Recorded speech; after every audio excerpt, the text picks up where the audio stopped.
अस्सलाम वालेकुम। आज हम हाज़िर हैं दरबार आलिया डोडा शरीफ।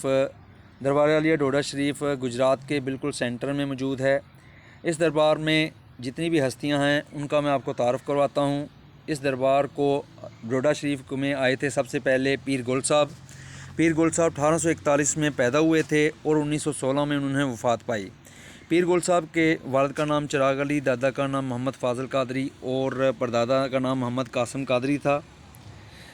मोहम्मद कासिम कादरी वो जो मीर हज़रत मीरा बादशाह सरकार के कभी खलीफा अव्वल थे। हज़रत पीर गुल के बाद उनके जानशीन बने हज़रत पीर सैद मीर सरकार। 1883 में पैदा हुए थे और 1945 में वफ़ात पाई थी।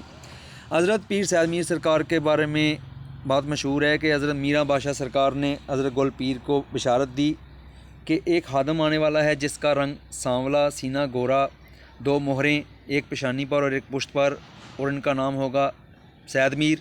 और यही पेशगोई थी पीर सैद मीर के बारे में। पीर सैद मीर के बाद उनके जानशीन बने पीर मोहम्मद शफ़ी साहब। 23 अप्रैल 1923 को पैदा हुए और 1976 को उन्होंने वफ़ात पाई। पीर मोहम्मद शफ़ी साहब ने जामिया मोहम्मदी शरीफ लाहौर से, मोहम्मदी शरीफ हुशाब से हदीस शरीफ का तलीम हासिल की और लाहौर से BA किया। 1965 की जंग में मुजाहिदीन की मदद भी की थी उन्होंने अगले मोर्चों में जाके। उनके जानशीन बने पीर हैदर शाह साहब। 1942 में पैदा हुए और 2012 में वफ़ात पाई और मौलाना मोहम्मद आलम सियालकोटी से आलम फाजल का कोर्स किया। पीर अहमद शाह जो कि हज़रत पीर हैदर शाह साहब के बेटे थे, उनके जानशीन थे। वो 1973 में पैदा हुए, 2012 में वफ़ात पाई। ये जो आप लोग मस्जिद देख रहे हो, ये पुरानी मस्जिद के बिल्कुल पिछले हिस्से पे बनाई गई है और बड़ा ही खूबसूरत इस पे काम हुआ है।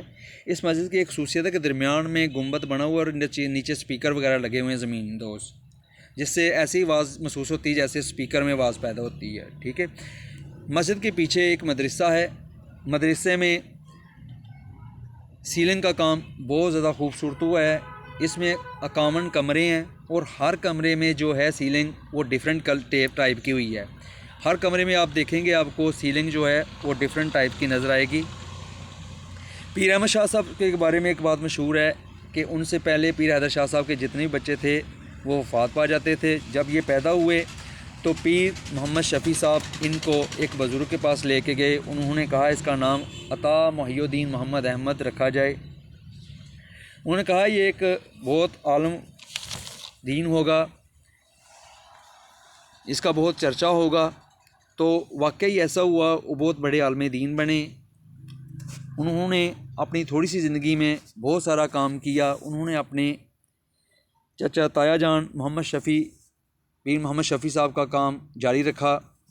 पीर मोहम्मद शफ़ी साहब का ख्वाब था कि यहाँ एक मदरसा बने, एक मस्जिद बने, तो उसके लिए ये कोशिश रहे।